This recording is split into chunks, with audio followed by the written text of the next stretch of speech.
டேய் காலங்காலத்துக்கு உனக்கு ஒரு கல்யாண காட்சி எல்லாம் பண்ண வேணாமா? ஏன்டா வேலை வெட்டிக்கு போகாம பெத்தவங்களுக்கு இப்படி பாரமாகற? நான் எங்க பாரமாக்குறேன்? வீட்டுல ஒரு ஓரமா தானே இருக்கிறேன். டேய் நீ ரொம்ப பேசுறடா. ஆமாங்க. என்ன நீங்க குழந்தையா இருக்கும்போது என்ன கொஞ்சீங்க, வளர்ந்த பிறகு இப்ப கொலைக்கிறீங்க? எதுக்கு தான் இந்த உலகத்துல என்ன பெத்தீங்களோ?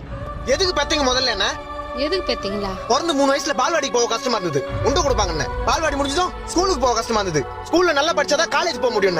அப்புறம் காலேஜ் போக கஷ்டமா இருந்தது, காலேஜ் முடிச்சா நல்ல வேலை கிடைக்கும். இப்ப வேலைக்கு போறதுக்கு கஷ்டமா இருக்குது. அதுக்கப்புறம் நான் சொல்லுவேன், வேலைக்கு போனாதான் கை நிறைய சம்பாதிக்க முடியும், அது கஷ்டப்படணும். அப்புறம் கல்யாணம் பண்ணணும், கல்யாணம் பண்ணி குழந்தை பெத்துக்கிறதுக்கு கஷ்டம் இல்லையா கூட குழந்தைய வளர்க்கறதுக்கு கஷ்டப்படணும். வீடு கட்டணும், கார் வாங்கணும், பிறந்த குழந்தைய படிக்க வைக்கணும், அதை வளர்க்கணும், அது கஷ்டப்படணும். வாழ்க்கை ஃபுல்லா கஷ்டப்பட்டு கஷ்டப்பட்டு கஷ்டப்பட்டு கஷ்டப்பட்டு செத்துடணும். அது எது கஷ்டப்படணும்? செத்துறேன்.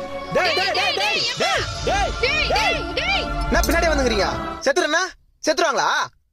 சாவறது எவ்வளவு கஷ்டம் தெரியுமா?